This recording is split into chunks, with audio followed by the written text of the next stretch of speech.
gens sont quand même prêts à payer cher pour faire du sport. C'est absolument incroyable, les chiffres du Tour de France. Quand tu regardes ASO, c'est absolument dingue. Je suis un passionné de sport depuis toujours. Là, tu me lances sur le Tour de France, c'est parti, hein, tu vois, je peux en parler des heures. Le marché du sport, il est très profond. J'ai eu la chance, moi, de faire ce qu'on appelle 2 exits, donc de céder 2 boîtes. Je me suis rendu compte à quel point c'était difficile de gagner de l'argent dans un exit. J'ai dû faire une dizaine d'opérations de levée de fonds sur les 15 dernières années sur mes boîtes. Ça fait longtemps qu'on investit dans les startups.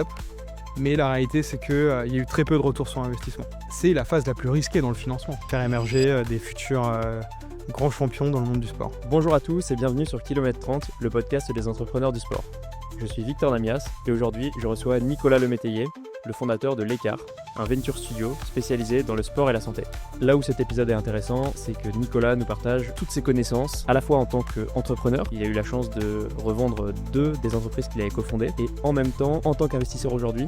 Donc il a une très bonne compréhension des enjeux de la levée de fonds, et je pense que c'est un épisode qu'il faut écouter si on veut lever des fonds dans l'univers du sport. Au-delà des sujets plus techniques du financement, Nicolas nous partage sa passion pour le vélo. C'est son sport et on le ressent. Pour moi, c'est vraiment un épisode ultra enrichissant. Je ne vous en dis pas plus et je vous souhaite une très bonne écoute. Nicolas, bienvenue dans mon studio, dans le studio de Kilomètre 30. Merci de m'inviter chez toi, du coup. C'est un grand plaisir de t'accueillir ici dans ce nouveau setup. T'es la deuxième personne, mon deuxième invité pour inaugurer ce studio, qui est à l'image de mon expérience sportive. Donc, tu vois, des objets qui représentent mon parcours dans le sport. Il y a beaucoup de orange. Est-ce qu'il y a une raison particulière à ce orange ?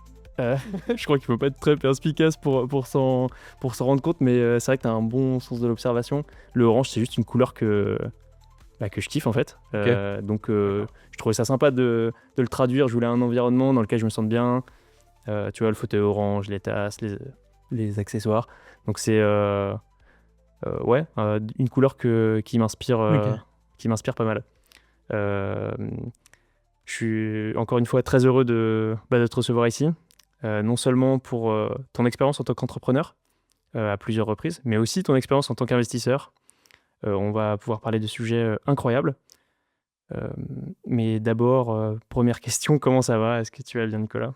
Écoute, je vais très très bien. Je suis content d'être à Paris. Parce que comme je te l'ai dit, je viens en général une fois tous les 15 jours à Paris, puisque je vis à Bruxelles, et c'est toujours un plaisir de revenir à Paris de façon plus condensée sur des sessions de 3 jours. Et j'aime toujours venir ici, faire des rendez-vous.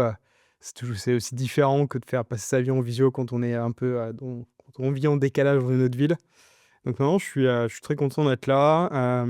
C'est l'été, du coup je roule beaucoup, donc j'adore. C'est le Tour de France. Si c'est la période du Tour de France, donc voilà, donc moi je suis un grand fan du Tour de France, donc c'est quand je peux pas regarder, je geek sur mon téléphone pour aller voir les vidéos, notamment sur Instagram le soir. Enfin bref, j'aime bien cette période, donc non, tout va bien. Ok, énorme. Comment tu t'organises avec ta vie pro pour avoir le temps de regarder toutes les étapes du Tour ? Écoute, je regarde déjà pas en entier. Ouais. Et globalement, tu vois, par exemple, aujourd'hui c'est mort, je vais pas pouvoir regarder. C'est de ma faute, c'est désolé. excessivement énervant d'ailleurs. Non, mais écoute, le week-end c'est possible de le regarder, et en semaine, franchement, si j'ai la possibilité de pouvoir regarder la dernière demi-heure, je vais la regarder. Ouais. Et sinon, je vais regarder le soir en fait le résumé, quoi. Voilà. Mais par contre, je regarde les vidéos, je regarde le résumé, je m'intéresse au Tour de France. Et puis là, je me suis tapé là, juste avant le Tour de France, la dernière saison sur Netflix, la saison 3 de Tour de France, tu vois, pour bien me mettre dedans. Donc là, je suis chaud là. Je l'ai pas vu, mais ok, c'est énorme. Et toi, t'es un féru de vélo, hein, si je comprends bien. Le sport en général, mais c'est vrai que le vélo, c'est mon sport, on va dire, de prédilection. Enfin, c'est là où j'ai pris le plus de plaisir. Ouais. Et c'est le sport aujourd'hui qui me plaît le plus parce que je vais avoir 40 ans. Et globalement, comme j'ai fait énormément de sport toujours, c'est vrai que l'avantage du vélo, c'est que ça permet de me maintenir en super bonne santé. Et c'est moins traumatisant que la course à pied ou autre. Je continue à beaucoup courir, mais du coup, je trouve que le vélo m'apporte cette complémentarité, moins de traumatisme sur mon corps. Et du coup, c'est aussi un sport que tu peux faire. Tu peux rapidement aller rouler avec quelqu'un et discuter avec, donc tu crées des connexions aussi. Ça, j'aime bien. Donc non, j'adore le vélo, puis j'aime bien aussi, les beaux vélos. Donc quand tu commences à t'intéresser un peu au matériel, C'est un délire ça, hein? ouais, mais ça a tellement évolué. Ah bon? Ça a tellement évolué. Bah, mec, c'est en 20 ans, c'est fou comment ça a évolué. Moi, quand j'ai commencé le vélo, j'avais pas encore des pédales à clips. Donc les pédales à clips, c'est les pédales qui se clipsent, des ce qu'on appelle des pédales automatiques, quoi. Donc moi, Mmh. j'avais une pédale qui se bloquait, tu vois, pour bloquer mon pied, dedans, quoi. J'ai mon tout premier vélo, j'avais même pas les vitesses automatiques, quoi, donc j'avais les vitesses sur le cadre. Et seulement au bout d'1 an ou 2, j'ai eu mon premier vélo, Ouais. avec, les 1 pédales, à clips, Look. Et puis, à l'époque, c'était super stylé d'être sur Campagnolo. Maintenant, bon, bah, maintenant tout le monde est sur Shimano, sur SRAM. Ouais. Mais voilà, donc ouais, non, ça a grave évolué, c'est impressionnant. Ça explique d'ailleurs aussi en partie, la raison de pourquoi, ça va si vite aujourd'hui dans le vélo, notamment le Tour de France. Les gens qui connaissent pas le vélo, ils s'étonnent de pourquoi ça tombe autant, comment ils vont si vite, mais parce que, déjà rien que le matériel a tellement évolué, mais vraiment c'est impressionnant. Et au-delà du matériel, c'est que ça passe aussi à travers le textile, les tenues, tout est enfin le cyclisme a vraiment, vraiment évolué, quoi. Enfin, on va pas faire un podcast sur le cyclisme Ouais. parce que je peux en On pourrait, parler hein. là tu me lances sur le Tour de France, c'est parti, hein, tu vois? Je peux en parler des heures, hein. Mais on pourrait parce que l'idée du podcast, c'est aussi de parler de sujets qui passionnent et tu vois, ta pratique du sport, je pense que ça forge aussi quelque part, les personnes qui entreprennent dans le sport et donc bah, Mmh. je pense qu'on aura tout le temps d'en discuter ensemble. Peut-être, pour débuter, pour les personnes qui nous écoutent, est-ce que Nicolas, tu peux te présenter, rapidement Ouais. qui es-tu Nicolas? Et ben, donc du coup, je suis Nicolas, je suis un passionné du Tour de France, voilà, comme tout le monde l'a compris. Mais c'est pas ce qui me définit le plus, je suis entrepreneur, je vais avoir 40 ans du coup cet été. C'est un âge, une étape marquante dans la vie d'un homme en tout cas pour moi ça l'est.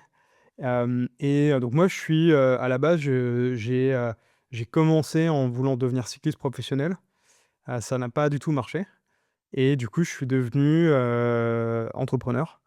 Mais avant d'être entrepreneur dans la tech, j'ai eu un parcours plus classique, de sales, donc toutes les fonctions autour du business development, du commercial. J'ai fait tous les jobs qu'on peut imaginer, dans des grosses boîtes, dans des grosses structures, on pourra rentrer plus en détail dessus. Ouais. Ça fait à peu près 15 ans maintenant que je suis dans ce qu'on appelle la startup nation. Donc j'ai cofondé plusieurs startups tech, dans des environnements, très différents, une startup dans le monde de la lecture en streaming, une autre qui était un outil de gestion financière pour les entreprises. Et ça fait maintenant un peu plus d'1 an que, du coup, j'ai, cofondé l'Écart, qui est un écosystème dans l'environnement du sport et du wellness, avec pour mission, en fait, 2 objectifs. La première, c'est, préempter le risque d'échec des entreprises en les accompagnant. On rentrera dans le détail. La seconde, c'est optimiser les chances, de développer de la liquidité dans l'écosystème. Donc c'est tout ce qui va toucher à s'assurer qu'il va y avoir de l'argent qui ruisselle pour l'ensemble des parties prenantes. Donc ça passe par, financer les projets, mais ça passe aussi par s'assurer que les projets vont être des assets qui soient des boîtes qui soient achetables et Mmh. donc en fait de s'assurer que tout le monde va gagner de l'argent, dans cette histoire. Et donc nous, on le fait dans cet écosystème du sport parce que comme tout le monde l'a compris, je suis un passionné de sport depuis toujours et je cherchais depuis longtemps Ouais. à à lancer quelque chose dans le monde du sport et en fait, les choses se sont faites assez naturellement quand j'ai vendu ma dernière boîte il y a 1 an et demi, où Mmh. je me suis rendu compte que, depuis 15 ans, j'avais vu beaucoup, beaucoup de projets mourir, de boîtes se lancer et s'arrêter au bout de 2 ou 3 ans. J'ai eu la chance, moi, de faire ce qu'on appelle 2 exits, donc de céder 2 boîtes, et je me suis rendu compte à quel point c'était difficile de gagner de l'argent dans un exit, en tant qu'entrepreneur.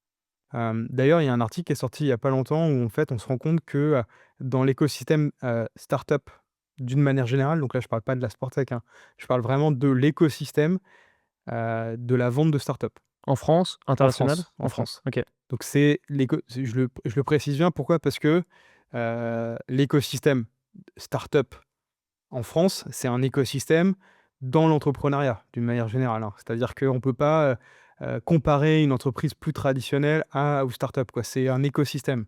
C'est important de le préciser. On se rend compte qu'en moyenne, les fondateurs quand ils arrivent à gagner de l'argent dans une session, ils vont préempter à peine 10 % du montant, de la somme d'argent, en fait, de l'entreprise qui a été vendue, quoi. Ce qui est très peu d'argent, on pourra rentrer dans les détails de pourquoi il y a plein de raisons, pourquoi c'est si compliqué aussi de Carrément. gagner de l'argent. Mais tout ça, c'est des sujets qui m'ont passionné et aussi parce que finalement, la réalité, c'est que ça fait maintenant 15 ans que je suis dans cet environnement startup. J'ai eu la chance, moi, lever de façon successive beaucoup d'argent. Hem, j'ai dû faire une dizaine d'opérations de levée de fonds sur les 15 dernières années sur mes boîtes.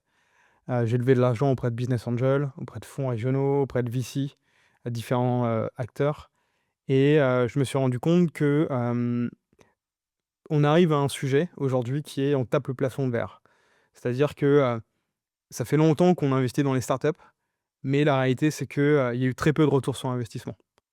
Très, très peu de retours sur investissement et quand il y a des boîtes qui ont été vendues, malheureusement aujourd'hui, l'argent, il est souvent préempté par les VC, les fonds d'investissement et donc il y a un vrai sujet, si on veut de façon pérenne continuer à ce que, il y ait de l'argent qui soit investi dans le monde des startups, il faut que l'argent il ruisselle sur l'ensemble des parties prenantes et je vais m'expliquer et c'est pour ça que c'est important. C'est qu'il y a différents types d'investisseurs quand on finance une entreprise. La toute première étape, c'est ce qu'on appelle les business angels. C'est-à-dire que, c'est eux qui vont, calibrer le premier montant de la levée de fonds, qui va te permettre d'aller, trouver ce qu'on appelle ton go to market, trouver tes premiers clients et cetera et cette phase-là, elle est super importante parce que sans ces business angels, bah, souvent, tu as pas la liquidité pour le faire. Tu estimes que c'est la phase la plus risquée, celle-ci? C'est la phase la plus risquée dans le financement. Parce qu'un business angel, un BA, qui investit dans une boîte à ce moment-là, souvent la boîte n'a pas de clients. Donc, tu investis dans une idée, sachant que la probabilité d'occurrence que l'idée elle change, c'est-à-dire qu'on fasse un pivot, est extrêmement élevée. C'est très rare, quand, tu as un pitch d'une idée qu'1 an après, finalement, tu commercialises la même chose. Donc à ce moment-là, tu mises sur un peu l'idée, mais surtout sur la personne et son exécution. Mmh. Donc c'est là où tu as le plus gros risque et quand je dis que c'est un point qui est important, que la liquidité, elle ruisselle aussi par le bas, c'est qu'il faut que ces investisseurs-là, ces business angels-là, ils gagnent de l'argent, qu'ils soient récompensés pour le risque. Parce que sans ces business angels-là, il y a pas de boîte plus mature. S'il y a pas de boîte plus mature, il y a pas de ce qu'on appelle de venture capitaux, donc les fonds d'investissement spécialisés dans l'investissement de boîtes plus matures, bah, ils vont pas investir dans des boîtes moins matures. Donc, il y a pas de boîtes ensuite qui arrivent à devenir ce qu'on appelle des assets achetables. Donc il faut absolument s'assurer de négocier les intérêts des business angels pour qu'ils puissent, eux aussi, toucher de l'argent, et être récompensés pour le risque, qu'ils prennent. Ouais, clairement. Voilà. Moi, j'ai un peu digressé, mais globalement, voilà, donc je suis entrepreneur, Ouais. investisseur maintenant, toujours passionné de sport, passionné par l'entrepreneuriat et en quête d'aider, les entrepreneurs dans cet écosystème pour, faire émerger, des futurs, grands champions dans le monde du sport. Excellent. Effectivement, tu as parlé de plein de sujets ultra intéressants. Peut-être pour, revenir sur, un des éléments que tu as abordé, tu as monté des boîtes dans des secteurs complètement différents. Comment tu expliques que le sport, qui a été une constante, j'ai l'impression dans ton parcours, ne soit pas apparu avant? Pourquoi tu as pas monté une boîte, dans le Écoute, en sport fait, plus dans tôt? les faits, j'ai monté une boîte dans le sport, je pense que c'était, ma toute première boîte quand je suis en fait, donc en gros, j'ai fait du sport, ça n'a pas marché, je suis retourné à l'école. Donc en gros, j'avais arrêté l'école, je suis retourné à l'école 4 5 ans après. J'ai passé mon bac en candidat libre, puis j'ai fait une grande école de commerce. Bref, tout ça a été, je la fais courte et puis j'ai commencé à travailler dans des grands groupes, type Pepsi, PepsiCo, donc je vendais des boissons, le Pepsi quoi, sur des fonctions de sales. J'ai fait ça pendant un peu moins de 10 ans et j'ai monté une première boîte, qui s'appelait ventesportive.com, qui n'existe plus. Et l'idée, c'était je voulais faire une marketplace, un peu comme Private Sport Shop, je sais pas si tu connais? Ouais, très bien. Voilà, je J'ai voulais pas faire mal une consommé dessus. marketplace de vente d'articles discountés dans le monde du sport et donc en fait, pour ça, j'ai commencé, à acheter à prendre contact avec des boîtes pour leur acheter des lots. C'était compliqué, j'avais pas de légitimité ou autre et donc en fait, je me retrouve à acheter un lot, c'est lunaire, hein, de, de chaussures qui s'appellent les Five Fingers. Donc, les Five Fingers, c'est des chaussures de barfoot, pour les gens qui font de la course à pied et qui veulent avoir une expérience de courir mais sans, C'est semelle quoi. minimaliste, c'est ça? Voilà, très minimaliste, OK. et la particularité, c'est que c'est comme si tu mettais tes doigts de pied dans une semelle avec les 5 doigts qui sont, voilà, donc voilà, c'est particulier et j'achète un lot de ce truc, et j'ai mis genre, 3-4 ans à le vendre, quoi. J'avais ça en stock, bon, C'est au quoi bout les d'un an, quantités? je me souviens pas, mais j'en avais tout dans tout mon appart, quoi, Ouais, OK. et puis, au bout d'un an, enfin, voilà, j'ai pas réussi à craquer ce truc-là, donc j'ai arrêté. Et ensuite, je suis allé chez des discounters pour revendre mes chaussures, enfin bref. Donc dans les faits, j'avais quand même fait un petit truc dans le monde du sport, mais qu'on pourrait assimiler à un side project aujourd'hui, quoi, tu vois? Ouais, OK. Et mais le sport, en fait, pendant longtemps, j'ai pas voulu y aller, enfin, j'ai pas voulu, entreprendre dans cet écosystème parce que, pour moi, je voyais le sport comme mon exutoire. Je le voyais comme, c'était mon moment à moi. Donc je voulais pas, en plus, que ça devienne, mon tu vois, un moment business, tu vois? Donc et c'est seulement après, au bout de quelques années où je me suis dit: «Tiens, j'aimerais bien», comme beaucoup, j'ai commencé à m'intéresser, avec une approche plus business dans cet, écosystème. Je me suis dit qu'il y avait des choses à faire, mais j'ai jamais trouvé une idée, en fait, à lancer dans le monde, du sport business, tu vois? C'est quoi les sujets qui t'excitent le plus, toi, dans le sport aujourd'hui? Heu, Mmh.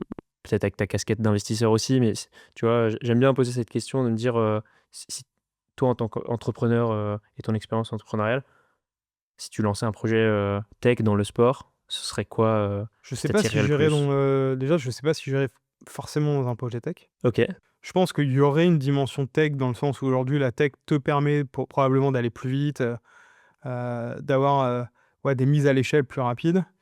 Mais je sais pas si forcément j'irais de suite sur des sujets tech. Ce qui m'intéresserait si je devais lancer un projet moi en tant que founder dans le monde du sport, je pense que j'irais probablement sur, du service déjà, OK.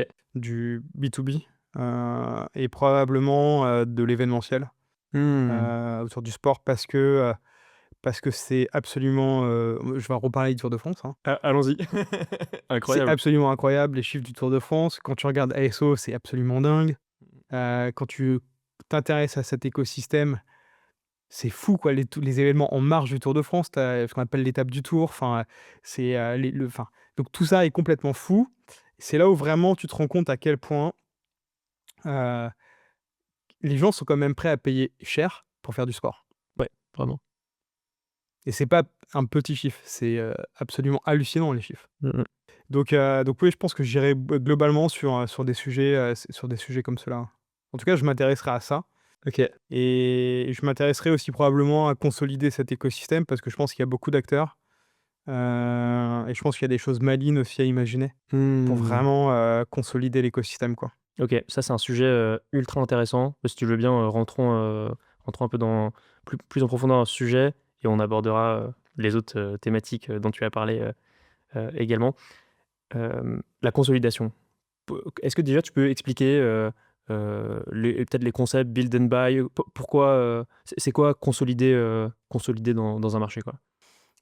Écoute, en gros, l'idée, elle est simple, c'est de se dire, quand tu développes une boîte, soit tu vas la développer, ce qu'on appelle en organique, donc tu vas la développer avec ta croissance, tu vas faire croître ton entreprise, en faisant ton marketing d'acquisition, en allant chercher des clients et cetera. Après, tu as une autre façon aussi de développer ta boîte qui est de se dire: «Bah, tiens, je pourrais acheter, d'autres acteurs, pour, du coup, aller encore plus vite finalement». Mmh. Donc c'est ce qu'on appelle souvent le buy and build, c'est je vais acheter des boîtes, je vais construire du coup, en fait, à travers le rachat d'entreprise. Et c'est ce qu'on appelle à ce moment-là, donc ça commence par le rachat d'entreprise et donc le buy and build et ensuite la consolidation, c'est l'acte de se dire: «Maintenant j'ai plusieurs boîtes, j'ai ce qu'on pourrait appeler des business units. Comment est-ce que je vais consolider cet ensemble pour mutualiser mes coûts, pour avoir cette approche groupe?» Mmh. Et donc c'est là où après tu commences à devenir fort parce que tu vas avoir des effets en fait, très intéressants sur la consolidation de tes coûts parce que, ton marketing d'acquisition, si tu es malin, si tu as construit ton groupe de façon, complémentaire et ben, en fait, tes clients, qui sont d'une BU peuvent devenir peut-être tes clients d'une autre BU, en fait. Et donc en fait, tu vas réduire considérablement tes coûts d'acquisition, tu vois? OK, Donc énorme. c'est ça l'idée. Et après c'est pas propre au sport, la consolidation, c'est quelque chose qui se fait dans tous les secteurs d'activité, dans toutes les industries. C'est pas, voilà, c'est pas quelque chose de nouveau non plus, quoi. Et dans le sport, est-ce que, peut-être pour illustrer, ça s'applique par exemple aux chaînes de aux chaînes de salles de sport par exemple, Alors il y a des acteurs qui font ça. Ouais, Il y a pas mal, hein, d'initiatives, hein, concrètement, de consolidation dans l'écosystème du monde du sport. Il y a déjà des choses qui se font, hein. Donc oui, par exemple, ça peut être le rachat de salles de sport, mais ça peut être aussi, des acteurs dans l'événementiel, qui peuvent se consolider entre eux. Donc il y a déjà pas mal de choses qui s'opèrent. OK. En revanche, le marché du sport, il est très profond. Il y a énormément d'entreprises. Et aujourd'hui, une grosse proportion des entreprises sont des boîtes qui font entre 1 à 5 millions d'euros de revenus, quoi. OK. Donc il y a une probabilité, enfin, il y a un marché assez profond à consolider pour faire émerger plus de grands champions. Donc c'est quelque chose de super intéressant, en fait, si tu regardes les choses d'un point de vue investissement, c'est, une industrie qui est très intéressante et c'est en plus une industrie qui va croître encore demain parce que, le sport est une des composantes, pour permettre à l'humain de vivre en bonne santé. Tu vois? Au même titre que l'alimentation, que son sommeil, que son hydratation, que sa santé mentale ou autre. C'est pas juste le sport pour s'amuser ou autre, tu vois? C'est pas que du divertissement. Il y a aussi vraiment cette approche sport santé et donc c'est une industrie qui, quand on la regarde dans son ensemble, va continuer à croître. Et les raisons, enfin le lien sport et santé, c'est, selon toi, ce qui va faire que ça va plus croître dans le futur? Ce sont les subventions qui vont être de plus en plus importantes? C'est la prise de conscience, des gens de façon générale? Enfin, ce serait quoi les raisons, selon toi? Écoute, je pense que la raison est pour moi est très claire, c'est qu'il y a de plus en plus de personnes sur terre qui vivent, et les gens vivent de plus en plus, longtemps. Mais ils sont pas forcément en bonne santé, le tu vois, jusqu'à leur fin. Et il y a une différence entre, bien vivre jusqu'à la fin et bien vivre en bonne santé jusqu'à la fin. Mmh. Et la réalité, c'est que, souvent, tu commences à avoir une dégradation de ta santé et cette dégradation, elle peut durer jusqu'à 20 ans. Pendant 20 ans, en fait, tu vois? Donc il y a un vrai enjeu si tu t'es amené à vivre plus longtemps, à être en meilleure santé le plus longtemps possible, en fait. Pourquoi? Parce que déjà, tu as pas envie de subir ta vie pendant 20 ans parce que tu as des problèmes de santé, mais aussi parce que ça coûte très cher, tu vois, aux contribuables, aux administrations, à l'État, d'accompagner des personnes qui sont en mauvaise santé, tu vois? Mmh mh, mmh. Donc il y aura de façon naturelle, une prise de conscience. Je crois que je suis quelqu'un d'assez optimiste et puis après, il y aura de toute façon aussi des volontés politiques parce que, il y a de moins en moins d'actifs aujourd'hui. Tu as, de moins en moins d'actifs qui font aussi des enfants, donc il y a un vrai sujet autour de, comment est-ce qu'on va pouvoir accompagner, continuer à financer nos retraites? Bon là, je fais pas du tout de politique, hein, mais ça m'intéresse pas du tout. Mais c'est juste factuel dans tous les cas, hein, Ouais. juste une réalité, hein. J'ai pas les chiffres précis, je pourrais dire des bêtises, mais pour l'exercice mathématique, s'il y a 10 ou 15 ans, en moyenne, un couple faisait, 2 enfants, maintenant on est à 1 enfant. Donc en fait, c'est mécanique en fait que, si par exemple tu avais tu vois, 2 jeunes actifs qui finançaient la retraite de 3 retraités, si dans 10 ans tu en as plus que 1,5, Mmh. bah, il y a forcément à un moment donné, il va y avoir un vrai sujet, tu vois, une vraie difficulté. Donc il va y avoir à un moment donné aussi des raisons politiques à faire en sorte que, bah, les personnes âgées, déjà, bah, vivent plus longtemps et en bonne santé, mais du coup aussi de s'assurer que ces bonnes habitudes commencent le plus tôt possible. Mmh. Pour que ça Parce que, coûte moins cher, en fait. ça coûte moins cher. Parce que si tu prends des bonnes habitudes tout de suite, c'est le changement est moins complexe. Tu vois, c'est beaucoup plus compliqué, par exemple, de faire changer quelqu'un sur ses bonnes habitudes, sur ses mauvaises habitudes alimentaires à 50 ans, que s'il a des bonnes habitudes alimentaires depuis son plus jeune âge. Clairement. Donc, en fait, tu vois, c'est pour toutes ces raisons que je pense que, oui, tout ce qui touche à la santé, ça va je pense qu'il va y avoir des fortes innovations. Je pense qu'il y aura probablement des nouveaux métiers même qui vont émerger dans les 10, 15, 20 prochaines années, tu vois? Je pense qu'il y a plein de choses à faire dans ces industries et dans le monde du sport, oui, le sport, c'est une composante, hein, concrètement et moi, je suis convaincu que c'est une industrie qui va continuer à croître, en fait. Mmh. OK, trop intéressant. Hem, bon, tu as aussi présenté, l'écart, tout à l'heure. Il y a une thématique qui me parle particulièrement. Tu as parlé de préempter le risque, d'échec. Donc c'est une de vos missions, et ça se traduit, dans différentes de vos offres. Hem, Moi, l'échec, c'est un sujet qui me parle pas mal. J'ai coécrit un livre qui s'appelle «Pourquoi les entrepreneurs échouent», dans lequel on a interviewé avec un ami à moi avec qui on a écrit le livre, une trentaine d'entrepreneurs et d'experts. L'idée, c'était de comprendre un petit peu pourquoi les entrepreneurs échouent. Donc, on parle beaucoup de l'expérience, de ces entrepreneurs, très centré écosystème, tech français, quoi. Donc, un univers que j'imagine te parle, pas mal.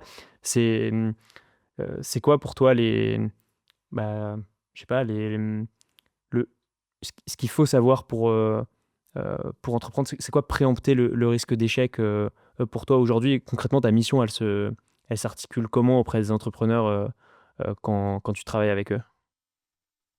En fait, j'ai plusieurs missions, en réalité. La première, c'est, j'essaye d'évangéliser un maximum ce que ça implique d'entreprendre. Ouais, Heu et heu et ça m'arrive parfois d'être assez direct avec, des personnes qui aimeraient entreprendre et de leur, partager un peu ce que ça va impliquer dans leur vie d'entreprendre.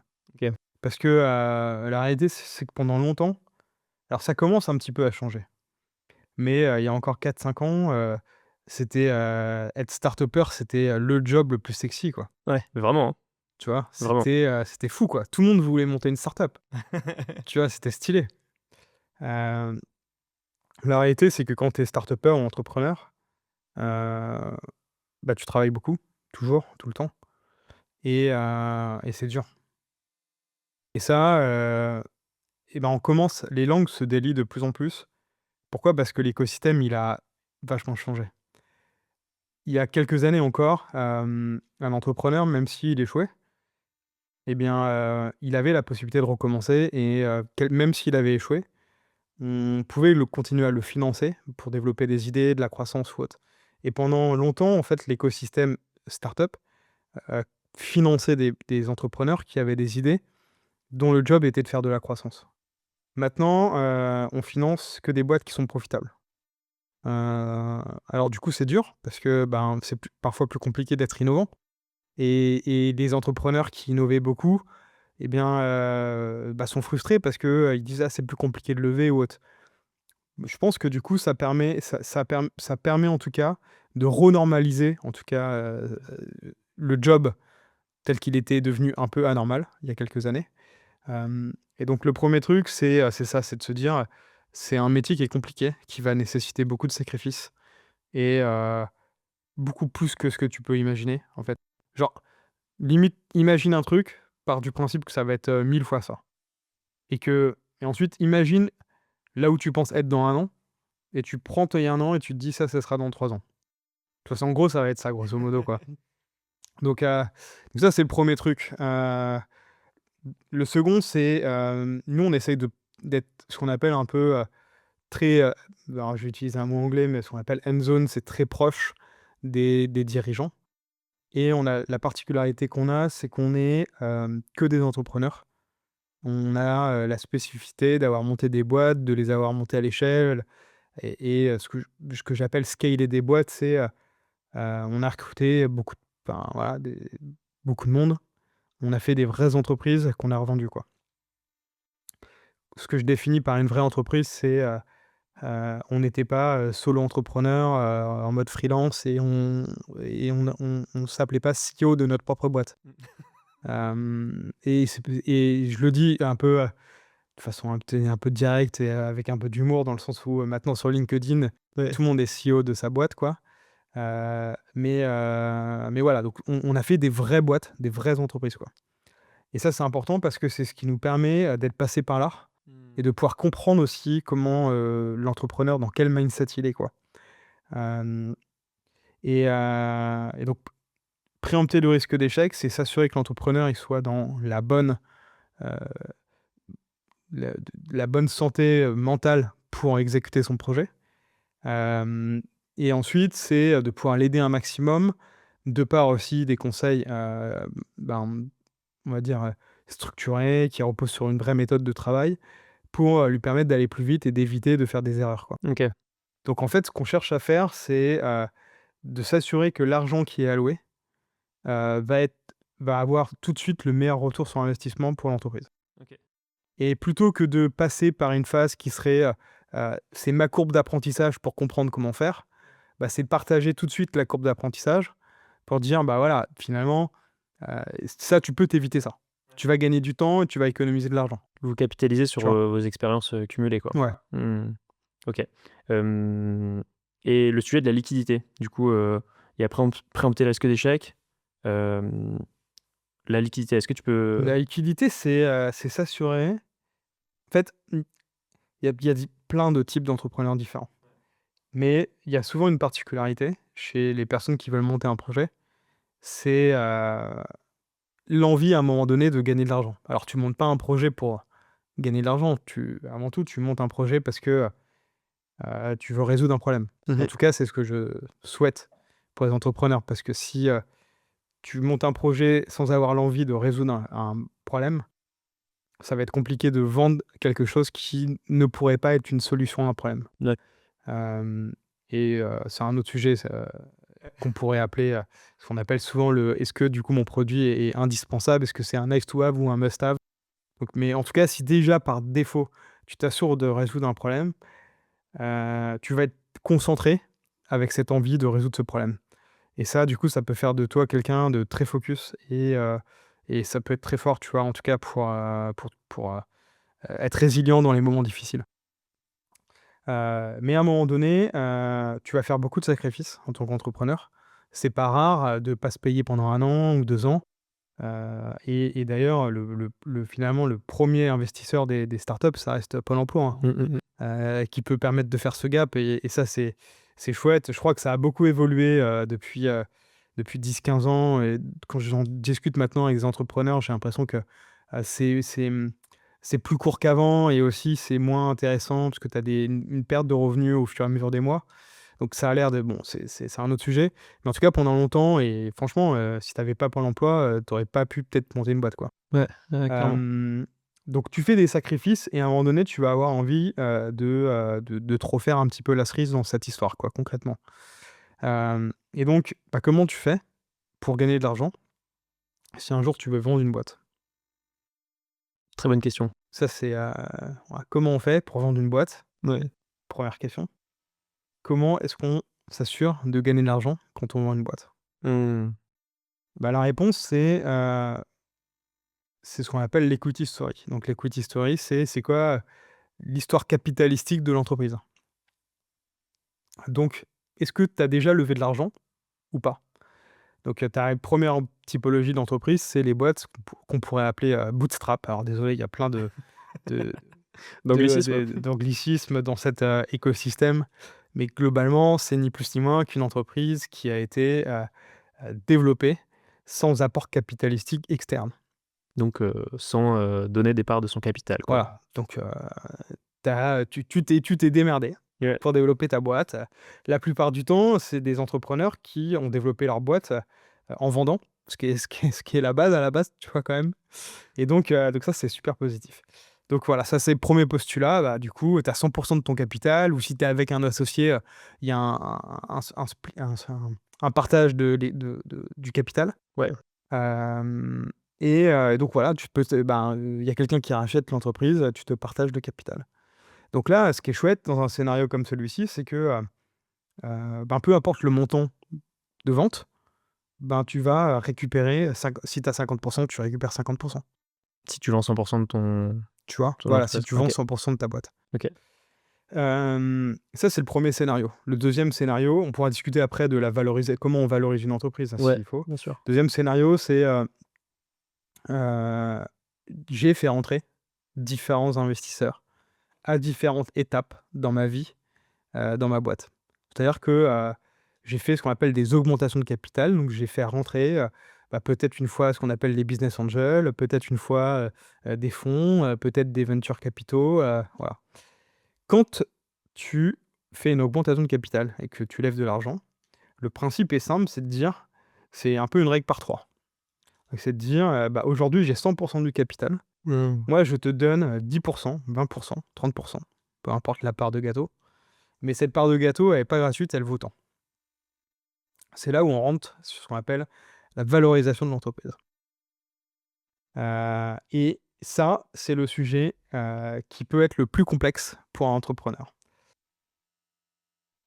Pourquoi? Parce que l'entrepreneur, la plupart du temps, dans son esprit, moins il donne de capital, tu vois? Et plus la valorisation est élevée, meilleur le deal pour lui, il est.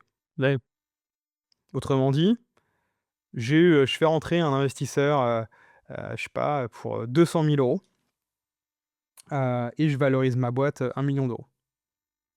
Mais ma boîte, par exemple, ne fait pas de chiffre d'affaires. Et je pars du principe que ça vaut 1 000 000 €, parce que j'ai fixé ça. Le gars en face, il est prêt à mettre 200 000 €, par exemple pour, 20 du capital. Mmh. Et donc j'ai valorisé ma boîte comme ça. Ça arrive, la plupart du temps, souvent comme ça, hein. Au doigt mouillé, quoi. Pas au doigt mouillé, c'est souvent, l'entrepreneur, il veut rarement, donner plus que 10-15 20 de capital. Moi, souvent, j'ai des entrepreneurs qui me disent, «Ah non, mais je vais jamais donner plus que 20 de capital». Et donc en fait, comment ils valorisent la boîte? Ils se disent: «J'ai besoin de 300 000 €, je veux donner que 10 donc ma boîte, 10 300 000 €, ça fait 3 millions». Tu vois? Donc ils se retrouvent avec ça. Alors, si en face de toi, tu as un investisseur qui n'est pas, connaisseur dans cet, écosystème-là, il va dire: «OK, fine, je te donne 300 000». Et voilà, la boîte, elle a fait sa levée de fonds, elle vaut en théorie 3 millions d'euros, Ouais. et elle a récupéré 300 000 €. Donc ça, c'est cool. Admettons, ça, je te prends l'exemple d'un tour, hein. Le risque, c'est que en plus, c'est quand tu fais plusieurs tours parce que cette opération, c'est un peu comme une espèce de pyramide de Ponzi, quoi. C'est que tu vas continuer, Ouais. constamment, en fait, à surévaluer ton entreprise. Hem Et donc admettons, prenons un scénario où, bah, tu vois, tu as fait 2 tours de table ou 3 tours de table et que, la dernière valorisation de ta boîte, c'est, 10 000 €. OK, quand tu dis tour de table, c'est pour les gens qui Des écoutent des aussi? des levées de fonds, Des levées de fonds, des OK. levées de fonds. Et tu as valorisé ta boîte, allez, pour faire simple pour l'exercice, 10 000 € après l'opération, pour que ce soit un chiffre, simple. Heu, Ce tour de table, tu l'as fait il y a 2-3 ans et là, tu es à bout de souffle parce que si tu as fait 3 tours de table, ça fait déjà 7-8 ans que tu as développé ta boîte et tu dis: «Ah, j'aimerais bien vendre ma boîte» et cetera. Et ta boîte, bah, tu as réussi péniblement à faire, 1 000 € de chiffre d'affaires. Donc ta boîte a fait 1 000 € de chiffre d'affaires, et tu veux la vendre. Sauf que du coup, bah, il faudrait que tu la vendes, 10 000 €. Donc là, tu vas te retrouver dans une difficulté de, bah, qu'est-ce qui se passe si je vends moins que ma dernière valorisation? Donc concrètement, si ta boîte, elle valait 10 millions, que tu as fait 1 000 €, tu vas jamais la vendre 10 millions €. Donc ça, c'est le premier sujet. Donc c'est déjà C'est intéressant de le dire aussi, tu vas la toucher, bah, si ta boîte, elle fait 1 000 000 €, allez, prenons le cas où, tu es dans un écosystème où tu as développé ce qu'on appelle un software avec du revenu récurrent, donc c'est des abonnements. Ça, on va partir du principe que c'est là où on valorise le plus le revenu. On va aujourd'hui, dans l'écosystème tel qu'il est, pour on va valoriser le revenu entre x3 et x5 de l'EBITDA, de le revenu, donc ah, le le revenu, ouais. revenu, uniquement si tu as une boîte qui est profitable. OK. Donc, il faut au moins que tu fasses, je sais pas, tu fais 1 000 € de chiffre d'affaires, tu as 100 000 € d'EBITDA positif. Là, on va dire: «OK, on va peut-être valoriser ta boîte, dans le meilleur des cas, entre 3 et 5 millions d'euros». OK. Donc Pas il y 10. a 2 ans, tu as valorisé ta boîte 10 millions, donc tu as dit à des investisseurs: «Ma boîte, elle vaut 10 millions. Dans 2 ans, elle va pas valoir 10. Tu leur as vendu: "Les gars, vous allez faire au moins x2, x3". Mmh. Donc si tu as valorisé ta boîte il y a 2 ans 10 millions, ça veut dire qu'il faut que tu la vendes 30 millions. OK? Mmh. Bon, si tu as fait ce résultat-là qui est un résultat qui arrive, très souvent, Bien. dans le meilleur des cas, elle va valoir 5 millions, donc 2 fois moins que ce que tu as vendu finalement à tes investisseurs. Donc c'est là où il y a, bah, Un c'est cette désalignement énorme. problématique de la liquidité. C'est, bah, admettons que la boîte, et admettons que tu en as marre et tu décides d'accepter de vendre la boîte à 5 millions. Bah, la question, c'est où est-ce que va aller ces liquidités? Mmh. 1er scénario, tu as fait rentrer, des investisseurs, type business angel qui, ont tous mis de l'argent sans négocier les clauses. Ce qui est souvent le cas? Bah, alors si tu as fait par exemple là dans notre scénario, tu avais valorisé ta boîte à 10 millions sur deux ou 3 levées de fonds. Si tu as fait 2 ou 3 levées de fonds, la probabilité que tu aies fait à un moment donné rentrer un fonds professionnel est très forte. Donc dans ce scénario-là, ça veut dire qu'à un moment donné, il y a quelqu'un qui a négocié les conditions. Et négocier les conditions, c'est super important. Pourquoi? Parce que on peut lever de l'argent auprès de business angels, parce que souvent les business angels, ils vont investir, par fit, tu vois? Il se passe un truc humain entre les 2 personnes. Ils vont pas négocier les deals parce que c'est pas leur boulot. C'est pas Et puis souvent des business angels sont pas forcément, c'est des personnes parfois qui ont gagné de l'argent dans d'autres industries et ça les intéresse d'aller dans l'écosystème startup, tu vois? Mais ils ont pas forcément les codes, ils savent pas réellement comment ça se passe, tu vois? Mmh. Donc tu peux le faire. Hem, le sujet, c'est que si tu as eu un fonds d'investissement à un moment donné qui a, du coup mis de l'argent, eh bien, ce fonds, il a négocié des conditions et c'est là où en gros ce qui se passe la plupart du temps, c'est que le fonds, maintenant, n'essaye même plus de négocier avec les fondateurs, de discuter la valo, pour 2 raisons. Déjà parce que le fonds, faut comprendre que, c'est pas ton ami, en fait, hein. Donc, il est pas là pour, t'expliquer comment ça marche. Et la réalité, c'est que le sujet est tellement clivant chez les entrepreneurs, qu'il a pas envie de s'embêter à expliquer à un entrepreneur ce que ça implique la valorisation. Parce qu'il a pas envie, c'est tout le temps la même chose. Les entrepreneurs agissent tout le temps: «Ah oui, mais moi ma boîte elle vaut ça», on sait pas. Enfin, il a pas envie de se retrouver dans ces discussions, ça le désintéresse complètement. Donc en gros, ce qu'il va dire aux entrepreneurs, c'est: «OK, combien ça vaut? 10 millions. OK. Moi je te crois. Tu me dis que ça vaut 10 millions, j'ai envie de te croire. Du coup, ce qu'on va faire, c'est que, on va investir, admettons 1 million d'euros. En revanche, Sur une valo à 10 millions. je te crois, tu me dis que ça vaut 10 millions. Tu vois? J'ai même pas envie de discuter avec ça. Par contre, si tu la vends moins de 10 millions, moi je prends telle somme». Mmh. Parce que, tu vois, soit je discute tout de suite la valo, soit je te crois. Par contre, bah, si tu vends ta boîte moins de 10 millions d'euros, je perds de l'argent, tu vois? Et du coup, là, je suis pas un business angel, je suis un investisseur. Donc je suis là pour, tu vois, me prémunir d'un risque aussi, tu vois? Et du coup, c'est là où en gros, tu vas te retrouver à dealer ce qu'on appelle des obligations les liquidités de préférence. Concrètement, c'est des classes d'actions. Donc c'est-à-dire que quand tu crées une entreprise, tu as des actions. Et en fait, tu as différents types d'actions. Je vais pas rentrer dans le détail, mais pour faire simple, il y a des actions qui valent plus que d'autres. OK. Et dans ce scénario-là, du coup, la plupart du temps, eh ben, tu as des personnes qui sont ce qu'on appelle souvent les investisseurs, qui sont arrivés tardivement dans l'histoire de la vie de l'entreprise. Ils ont pas ce qu'on appelle des actions ordinaires. Les actions ordinaires, c'est les actions à la création de la boîte. Mmh. Ils ont des actions spécifiques qui leur permet de pouvoir gagner de l'argent si les résultats ne sont pas atteints. Voilà. Et donc tout ça pour dire que, bah, dans ce scénario-là, tu peux te retrouver dans un scénario où finalement ça va être les ventu donc c'est ce type d'investisseurs qui vont capter une grosse partie de la valeur de la cession de l'entreprise. Donc ça, c'est le premier point qu'il faut avoir en tête. Hem, le second, c'est que, bah, quand tu fais ça, comment tu défends tes business angels historiques? Parce que parfois, ils peuvent aussi être déçus de se dire: «Bah, mince, la boîte, elle a quand même été vendue, et au final, moi, j'ai rien touché». Et le second, c'est comment est-ce que toi, tu t'assures, en tant qu'entrepreneur, de toucher de l'argent? Ouais.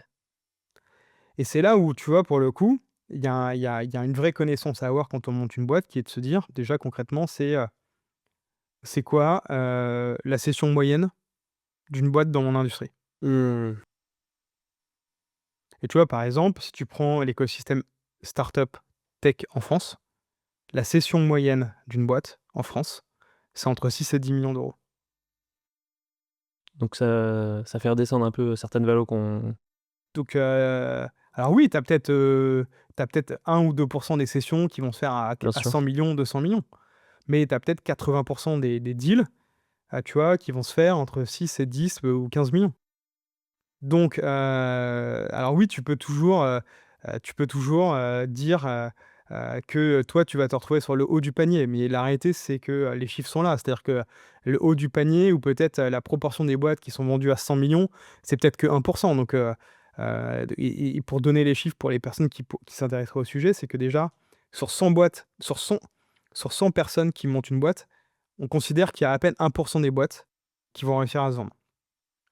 Premier point, donc à réussir à se vendre. Si tu prends les 1 de la pyramide, ça veut dire qu'il faudrait, ça veut dire que pour une personne qui vend sa boîte 100 millions, on part pas sur un postulat de 100, mais sur un postulat de 1000. Donc il faut 1000 personnes qui ont créé une start-up pour avoir une boîte qui se vend à 100 millions. Tu vois? Et si par exemple tu regardes aussi, la proportion des gens qui vendent à 100 millions, souvent c'est des gens qui ont levé de l'argent auprès de venture capitaux. Tu as 4 fois plus de chances de vendre une boîte si tu as levé de l'argent, fait ce qu'on appelle une série A, donc auprès de professionnels. Donc là, ça veut dire pas des BA, des professionnels. Seulement, il y a seulement 4 des boîtes qui arrivent à lever de l'argent auprès d'une série A. Tu vois? Donc, si tu regardes tous ces chiffres, ils sont factuels en fait, tu vois? Donc, oui, quand tu discutes avec les entrepreneurs, ils te disent tous qu'ils vont faire, le Strava du sport, tu vois? Mais dans les faits, bah, déjà Strava, il y en a qu'un seul, il est pas en France, Mmh. tu vois? Et il y en a même pas en Europe et il y en a même pas en France, tu vois? Donc, voilà. Très longue explication, Mais très intéressant. heu et ce qu'il faut retenir en synthèse, si tu veux gagner de l'argent en tant qu'entrepreneur, c'est important, de comprendre, c'est quoi la boîte que tu veux faire, qui pourraient être les acquéreurs potentiels, de comprendre un peu, dans cet écosystème, quelles ont été sur les 5-10 dernières années, les sessions moyennes en fait des startups, tu vois? Heu, pour te dire: «OK, déjà, faisons déjà 80 du travail», tu vois? Pour essayer de construire derrière une equity story et ensuite tu vas créer du coup cette equity story en fonction, tu vois, de cette session moyenne pour te donner un maximum de chances de, de réussir. Donc ça, c'est le premier point. Le second, je dirais, c'est, day one, pense ta boîte de façon frugale et concentre-toi sur faire du chiffre. Parce que, oui, il y a toujours, le contre-exemple de, la boîte qui avait développé une application, qui faisait 0 chiffre d'affaires, qui a été rachetée par un acteur, tu vois? Mais c'est toujours le contre-exemple, tu vois? Ouais, c'est toujours une exception et d'ailleurs, quand je te dis: «OK, tu en as un deuxième. Ah non, j'en ai qu'un.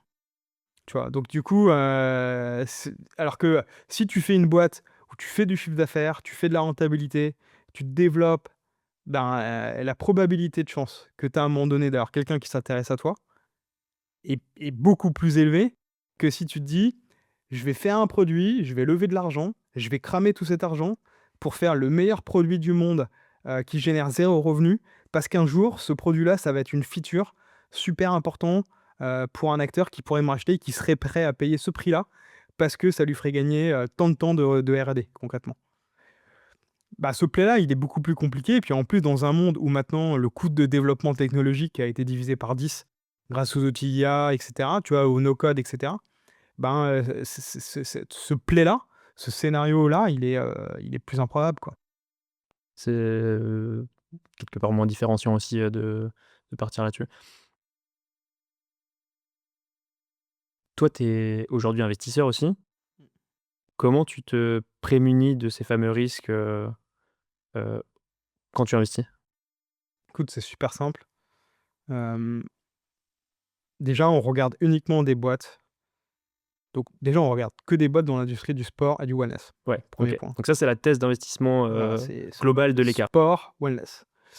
Heu, 2e point, c'est on regarde que des boîtes qui ont au moins 2 années de commercialisation derrière elles. Pourquoi? Parce que ce qui nous intéresse, c'est de comprendre la croissance, alors la croissance annuelle, observée sur les 2 dernières années. Ce qui nous permet en gros de pouvoir se forger des convictions sur, est-ce que tu as doublé ton chiffre d'affaires, triplé ton chiffre d'affaires, par où tu es parti? Parce que si tu as fait 10 000 € de chiffre d'affaires la première année et qu'en année 2 tu es à 20 000, c'est pas pareil que si la première année tu as fait 300 000 € de CA et qu'en année 2 tu es déjà à 1 000 000 de CA, tu vois? Mmh. Donc ça c'est super important, on regarde ça. Heu, on on regarde exclusivement des boîtes qui ont réussi à faire ces 2 années de commercialisation, en bootstrapant comme je te disais, donc c'est en ne levant pas d'argent, donc en se concentrant sur leur chiffre d'affaires.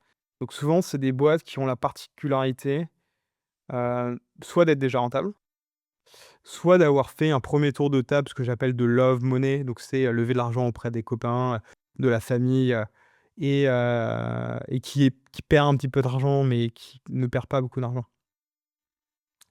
Donc ça, c'est vraiment ça on regarde et ensuite c'est, le troisième élément qu'on regarde, c'est l'équipe et c'est qu'est-ce que l'équipe, elle veut faire? Nous, on veut comprendre de façon très claire, dès le début, quelle est l'envie de l'entrepreneur par rapport à l'ambition qu'il a de son projet et est-ce qu'on pense que, il est suffisamment clairvoyant ou pas? Est-ce que du coup on pense que c'est, donc quand je dis clairvoyant, c'est typiquement, si je suis face à un entrepreneur qui m'explique au bout de 5 minutes de call, qui me dit, «On va faire un site, puis une série A, puis une série B, puis une série C», voilà, enfin donc quand je dis ça, c'est série A, série B, c'est série C, hein, c'est du, jargon de start-upper pour dire: «Je vais faire à tout plein de levées de fonds, je vais lever tout plein d'argent, et des millions et des millions». Bon, du coup concrètement, heu, peut-être qu'il va réussir, mais la probabilité qu'il échoue est beaucoup plus élevée que celle qui réussit. Ne serait-ce que déjà, réussir sa série A, c'est où moi je sais que, c'est à peine 3-4 des entrepreneurs. Donc sur 100, je me dis: «Il a 3 de chances de réussir», donc tu vois? Donc du coup, ça c'est des sujets qu'on regarde beaucoup, c'est de se dire: «Est-ce qu'on y croit? Est-ce qu'on pense que la proposition de valeur est suffisamment unique, pour avoir cette ambition-là?» Et tu vois, tout à l'heure, je te parlais de, faut monter une boîte en se disant: «Est-ce que je résous un problème?» Mais si on veut aller plus loin aussi, tu vois, dans ce qui fait la singularité d'une entreprise, c'est est-ce que ta proposition de valeur, elle est unique ou pas?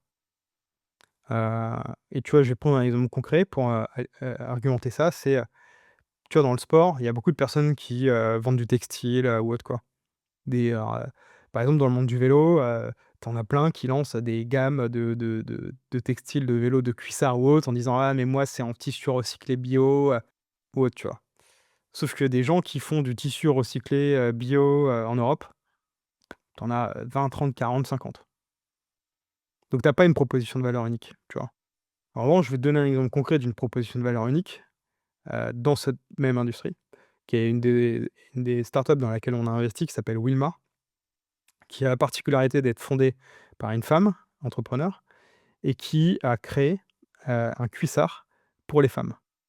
Sa particularité, du coup, c'est que déjà, elle adresse un marché spécifique qui est le cyclisme féminin, avec un produit spécifique qui est les femmes ont des règles, des cycles et donc quand tu as ton cycle, que tu vas aller faire du sport, tu peux te retrouver parfois dans une situation délicate. La particularité du produit, c'est et sur lequel elle a développé une innovation qui est brevetée, c'est d'avoir un pod, donc une peau de chamois qui est interchangeable, dans le cadre où tu as ton cycle et donc ça fait une singularité énorme dans le produit et ta proposition de valeur, elle est unique. Pourquoi? Parce que dans le cyclisme féminin, la plupart des marques qui proposent des produits pour les femmes, c'est à la base des marques pour hommes qui ont développé une gamme pour les femmes, sans les spécificités pour les femmes, tu vois? Et donc là, tu résous un problème énorme parce que, bah, je suis une femme, je veux faire du sport, et j'ai mes règles, tu vois? Et du coup, bah, c'est là où tu as une proposition de valeur qui est unique parce que tu es le seul à le faire. Et donc ça, c'est super intéressant au-delà du fait qu'on peut rentrer un peu plus loin qui est, le marché est super profond, la croissance du cyclisme féminin, croît aujourd'hui 2 à 3 fois plus vite que le cyclisme masculin. Ça devient, ultra stylé aujourd'hui. Tu vas sur les réseaux sociaux, Ouais, c'est ça ce que j'allais dire, il y a un effet réseaux sociaux c'est quand même, fou, quoi. qui est C'est incroyable. fou, tu as le cyclisme féminin avec le Tour de France féminin depuis 3 ans, ça explose et c'est Mmh. que le début. Ça va être que le début, en fait. Je pense que dans 10 ans, le cyclisme féminin sera au même niveau que le cyclisme masculin. OK. Tu vois? Et sachant d'où il part aujourd'hui, la croissance va être folle. Monstrueux. OK. Donc adresser, un problème bien spécifique et se différencier du coup par sa proposition de valeur, quoi. OK. Tu c'est vrai qu'on n'est pas trop rentré dans le détail de exactement tout ce que vous faites auprès des entrepreneurs avec, l'écart. Peut-être ce serait, heu, intéressant de savoir, Globalement, toutes on vos offres. cherche à l'idée, comme je te l'ai dit, c'est ce qu'on veut, c'est accompagner les boîtes, préempter le risque d'échec et maximiser la liquidité. Donc globalement, on se concentre sur notre proposition de valeur à nous, c'est tout ce qui va toucher à l'entrepreneuriat, de ses débuts jusqu'à la fin, concrètement. La fin, c'est quoi pour La toi? fin, c'est céder sa boîte, tu OK. vois? Donc c'est s'assurer que, c'est pas genre j'ai mis la clé sous la porte, c'est, c'est la fin de ma boîte, mais de façon positive, parce que je me suis fait racheter, par exemple, tu vois? OK. Ou j'ai fait un groupe énorme, tu vois? Voilà, donc l'idée, c'est ça. Donc notre proposition de valeur, elle se résume autour de ça et donc en fait, on a créé ce qu'on appelle un écosystème qui est composé de business units qui ont tous la particularité de s'intégrer les unes entre elles et de se compléter dans, la proposition de valeur. Donc la première chose, c'est que pour préempter le risque d'échec, on accompagne, les boîtes, de façon structurée sous la forme d'une accélération, pour s'assurer qu'elles sont dans la bonne direction. Là, on s'adresse à des entreprises qui veulent lever de l'argent auprès de fonds d'investissement. Comme je te le disais, les 4 de boîtes qui veulent lever de l'argent auprès de VC OK. et là, en gros, on va les auditer, sur une cinquantaine de KPI sur leur boîte, de façon à, les normaliser un maximum pour qu'elles aient un maximum de chances de pouvoir réussir leur levée de fonds. Les Mmh. normaliser, c'est répondre au code attendu de ces fonds d'investissement. Pourquoi? Parce que nous, on l'a fait, on est passé par là, il y a plusieurs reprises. Donc c'est très financier, quoi. C'est pas que alors oui, c'est très financier, mais c'est aussi, ça peut être très structurel, tu vois? De se dire: «Bah, comment mon entreprise elle est structurée? Est-ce que tout est documenté?» Tu vois? Comment où est-ce à quel niveau je suis, par exemple, sur mes RH, sur, mon juridique, sur ma compliance, tu vois? Et souvent, c'est des sujets qui peuvent, à première vue, être, perçus comme un défocus pour une boîte, mais ce qui fait qu'il y a si peu de dossiers qui sont financés par les VC, c'est qu'ils financent les meilleurs, en fait. OK. Donc si tu veux avoir un maximum de chance, il faut en fait, savoir réellement où tu en es. Quand je dis être où tu en es, c'est qu'il y a souvent une différence entre là où l'entrepreneur pense être dans sa maturité, là où il est perçu dans la tête d'un investisseur. C'est marrant, ça me fait penser à ce que Jean de la Rochebrochard disait, Ah ouais? sur, faut que les entrepreneurs arrêtent de se mentir à eux-mêmes. Voilà, bon, Bon, du coup, ça revient peut-être à ça, mais la réalité, c'est qu'il y a toujours une différence et c'est franchement, moi je le vois, c'est tout le temps. ouais. C'est tout le temps, c'était, et je comprends parce qu'on storytelling un peu, tu vois? Mais, à un moment donné, il y a c'est simple, hein, je veux dire, de toute façon, quand tu veux lever de l'argent, le process sera toujours le même. C'est qu'on va te donner le bénéfice que ce que tu dis est vrai. OK. Mais par contre, on ira le vérifier. Donc, autant dire la vérité de suite, autant ne pas la survendre parce que de toute façon, ça sera vérifié dans ce qu'on appelle les due diligence. Mmh.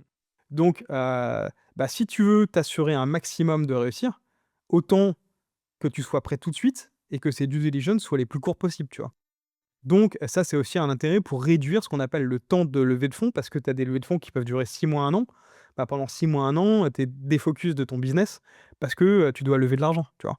Donc ça, c'est la première partie. La seconde, c'est qu'on a une business unit qui vient, mettre dans les boîtes des entrepreneurs sur des compétences, nous, on est très orientés autour du commerce, du revenu, de l'acquisition, marketing, growth, tout ça et en fait, on vient faire infuser ça dans les équipes en part-time, de manière, en fait, à avoir une transmission des compétences, auprès des équipes. Ça dure combien de temps, En quand général, quelqu'un est ça implanté? dure 3-4 mois. OK, donc c'est Ça dure express quand 3-4 même. mois. Ouais, c'est express. L'idée, c'est de pas, être là en mode on va rester 1000 ans. On veut qu'il y ait une transmission auprès des équipes et que les équipes puissent, s'approprier ça. Tu vois? Enfin, s'approprier les compétences, le mindset, tu vois? Mmh. Le regard, croisé ou le regard frais qu'on peut apporter. Donc ça, c'est vraiment on amène de la compétence, hein, concrètement. Le second, c'est le financement. Donc là, on finance des entreprises, plutôt en amorçage. Donc là, l'idée, c'est de venir, heu, créer la bonne enveloppe qui va bien au bon moment, de la vie de l'entreprise, de façon à ce que, ce soit le bon montant avec les bonnes personnes au moment où la boîte est suffisamment mature Ouais, pour, lui permettre de passer l'étape d'après, quoi. OK. Et la quatrième business unit qui va là dans le sens de la transmission de la liquidité, c'est tout ce qui touche autour de, la banque d'affaires. Donc c'est l'accompagnement en levée de fonds, donc toujours pareil pour venir, aider les boîtes qui auraient besoin d'être, accompagnées dans la durée sur, la Mmh. recherche de financement, privé ou public. Le second, c'est la transmission de ta boîte qui peut se faire soit, bah, du coup, tu peux vendre ta boîte, soit, aujourd'hui, tu as de plus en plus de scénarios qui peuvent être regardés. Ça peut être, cession majoritaire, cession minoritaire, rachat de boîte, buy and build, consolidation de marché. Enfin, voilà, donc il y a plein de possibilités pour pouvoir, passer la main Ouais. et l'idée, c'est d'accompagner les parties prenantes de manière à s'assurer que le projet puisse continuer, et avec de l'ambition. OK. Donc là, c'est, une activité qui est, hem, tu disais comme une comparable à une banque d'affaires, quoi. Ouais, c'est ça. Mmh. Il y a pas vocation à être une marketplace dans ce cas de figure? Pour le moment, moi, je définis un peu ce qu'on fait sous la forme d'un écosystème qui Ouais. se complète. On est, 5 associés, donc ce qui nous permet aussi d'avoir, différents associés, en charge de business unit en fonction de l'appétence ou ses compétences et ce qui nous permet du coup d'aller beaucoup plus vite que si j'étais tout seul, tu vois? Oui. Donc nous, on fait ça, après, tu vois, on est dans cette industrie depuis seulement 1 an, donc on est, tu vois, on est des petits nouveaux. En revanche, on s'est rendu compte que, il y avait peu d'acteurs verticalisés dans cette approche, dans l'industrie du sport et du wellness. Que ce soit aussi bien des accélérations, des boîtes de recrutement, même des fonds d'investissement, tu vois? Donc nous, notre volonté, c'est vraiment de devenir, les experts dans cette industrie, dans tout ce qui va toucher à l'accompagnement des entreprises, donc accompagnement humain, financier et transmission. OK, Donc pour le moment, on le raisonne comme ça et ça nous va bien, tu vois? ça marche. OK, trop intéressant. Moi, j'aimerais bien rentrer un petit peu dans le concret des boîtes qui vous font, vibrer, sans forcément donner de nom ou quoi, mais sauf si, tu peux. Mais dans quoi concrètement vous investissez, quoi? C'est quoi les modèles qui sont, selon toi, géniaux dans lesquels investir, dans le sport? J'ai vu, hein, qu'il y avait, différents types de modèles, mais je serais curieux vraiment de savoir, bah, ce qui te plaît le plus, en fait, dans cet écosystème et tout ce qu'on peut faire d'incroyable, en créant des entreprises dans le sport, quoi. Écoute, bah, je t'ai déjà donné un nom, donc concrètement, c'est un pure player online, qui vend, des vêtements pour, le cycling. Hem On n'a pas nous, on regarde tous les types de projets, donc tout ce qui peut toucher à de près ou de loin au sport wellness, hein. Après, on a une sensibilité plus forte sur, tout ce qui va toucher au software, parce que moi, je viens dans cet environnement, donc j'aime bien j'aime bien cette industrie. J'aime bien le business model du soft et d'ailleurs, on a investi dans une boîte qui a développé un software, qui est ni plus ni moins qu'un ERP. Donc un ERP, c'est le super logiciel spécialisé pour les boutiques de vélo, et les acteurs de la mobilité. Et donc en fait, tu vois, la particularité, c'est de se dire, bah, c'était des acteurs qui étaient équipés par des logiciels vieillissants et lui, il apporte du coup, bah, une ergonomie différente, une prise en main plus rapide, des fonctionnalités aussi, élargies et ça lui permet d'apporter cette singularité, tu vois, dans cette verticale qui est boutique de mobilité et boutique de vélo, tu vois? Similaire à ce que Loki, peut faire? Alors Lookie, je crois que c'est une marketplace. Ouais, c'est vrai qu'ils ont fait leur pivot, Ouais. aussi, là-dessus, quoi, mais ouais. OK. Alors dans mon esprit, c'était plus la marketplace, qui permettait notamment aux boutiques de commander leurs produits, d tu vois, online. Donc, effectivement, sur cette boîte en question dans laquelle on investit qui s'appelle Shifter, on a aussi une marketplace qui permet du coup aux boutiques de pouvoir commander directement, leurs marques sur la marketplace et donc de s'équiper. Mais Mmh. c'est aussi leur outil de facturation, de réservation. Donc c'est vraiment le super outil qu'ils utilisent au quotidien, quand ils ont besoin de faire un devis pour un client qui veut venir remplacer, une roue, tu vois? Ou autre. Donc là, tu vois, ce qui nous a intéressés dans un projet comme celui-ci, c'est déjà la maturité parce que, aujourd'hui, c'est près de 600 clients, je crois, en France. Hem, je dis peut-être une bêtise. On À mettra vérifier? on vérifiera On vérifiera. et je crois que c'est plus que 600. OK. Mais donc la maturité de la maturité de la boîte, dans un écosystème qui n'avait pas été, tu vois, dans lequel l'innovation software n'avait pas été, beaucoup développée sur ces dernières années. Donc ça, c'est quelque chose qui nous intéresse et forcément, on se dit que, la probabilité, là encore, pour le coup, de se faire acheter par des acteurs vieillissants qui se diraient: «Bah, tiens, du coup, on a loupé le coche», par exemple du software, ce qu'on appelle du SaaS et donc d'acheter à un acquéreur, tu vois, qui le fait déjà. Bah, pour eux, c'est beaucoup plus fort que de développer eux-mêmes et d'aller regagner les clients un par un, tu vois? Donc nous, on regarde tout type de dossier. Après, on est beaucoup plus sensible, voilà, au business B2B qu'au au B2C et après, En revanche, tu vois, il y a beaucoup de projets qu'on voit qui sont assez similaires dans le monde du sport.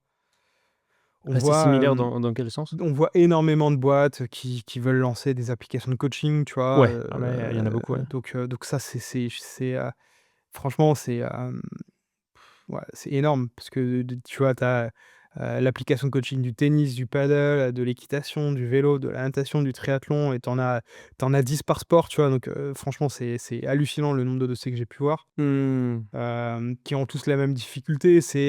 En moyenne, tu vends un abonnement à 7 € par mois.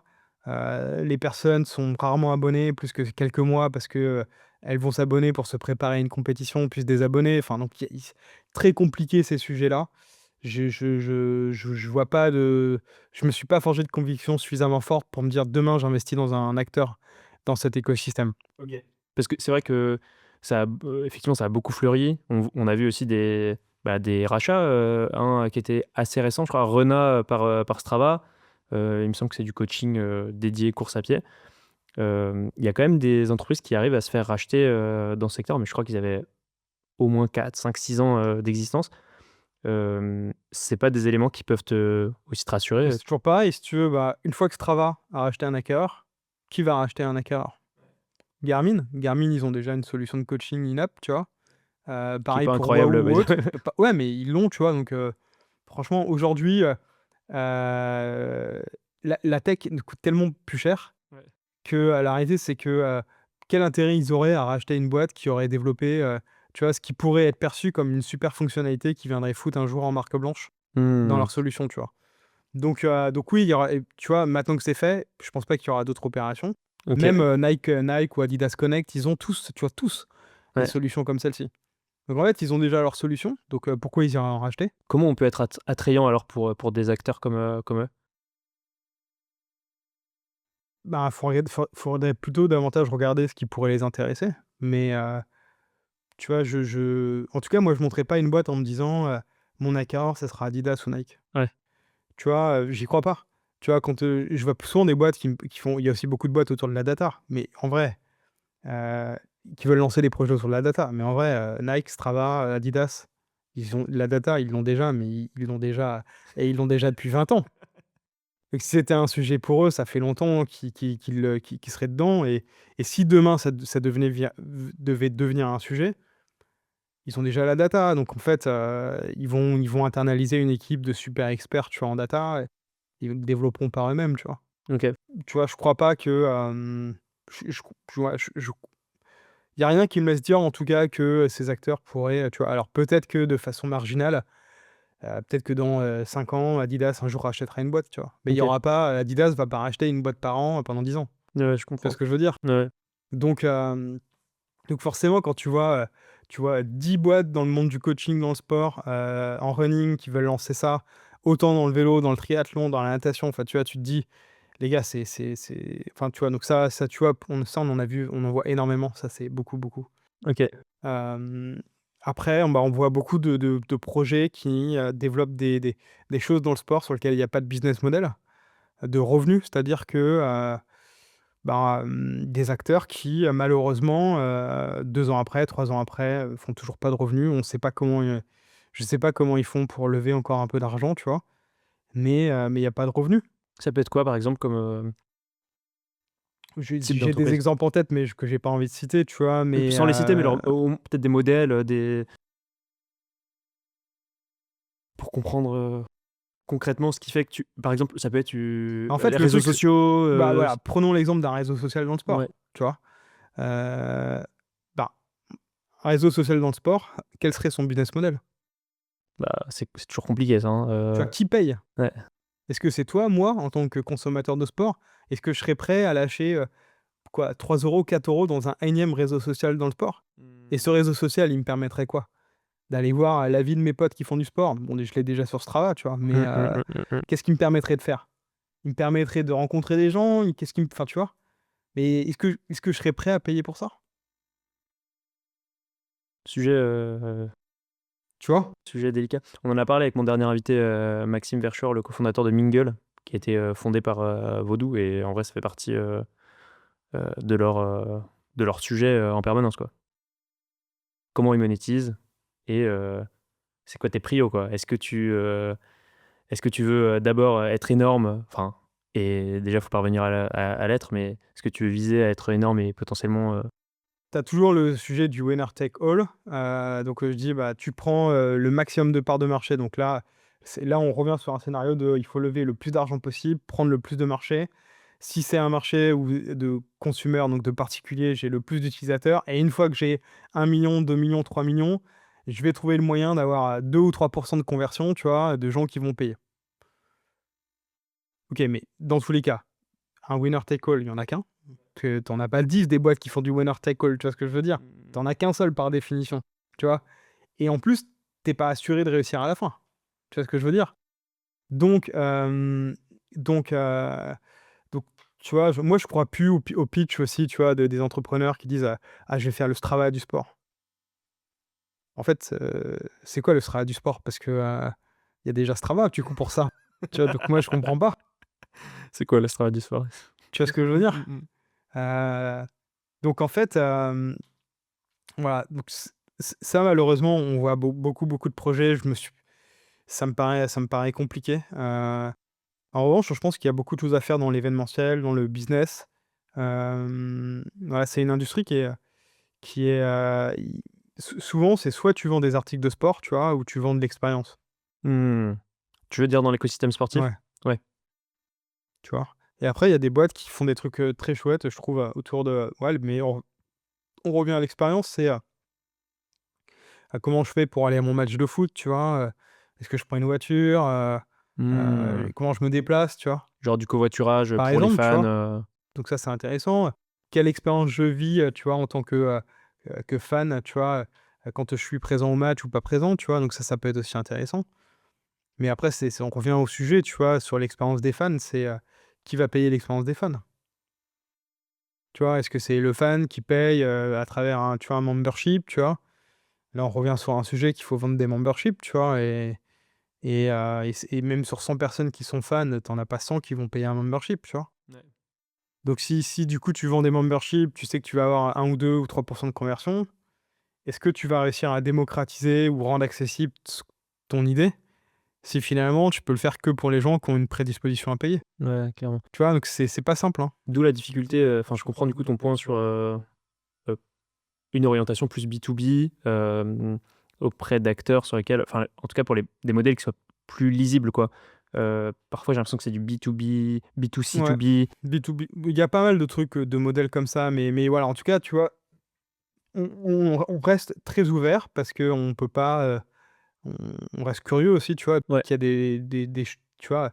Des fois, tu es vraiment pas à l'abri, de verticales très nichées dans des industries, tu vois? Qui peuvent, tu vois, parce que par méconnaissance aussi, tu vois, être très intéressantes. Dernièrement, j'ai découvert l'industrie, alors je vais probablement pas utiliser les bons éléments techniques, mais qui est, les ventes aux enchères online de chevaux, d'élite. OK, très Voilà. niche. Tu vois? Parce que dans le monde du cheval, et ben, tu as différents types de chevaux. Tu as les chevaux du sport, donc le sport, c'est ceux qui font, du trot quoi, qui sautent, tu vois?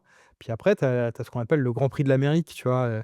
Le super tiercé, ces prix très select, très élitistes et là, en fait, ben, dans ces industries, tu as des échanges de chevaux, d'enfants de chevaux, de semences.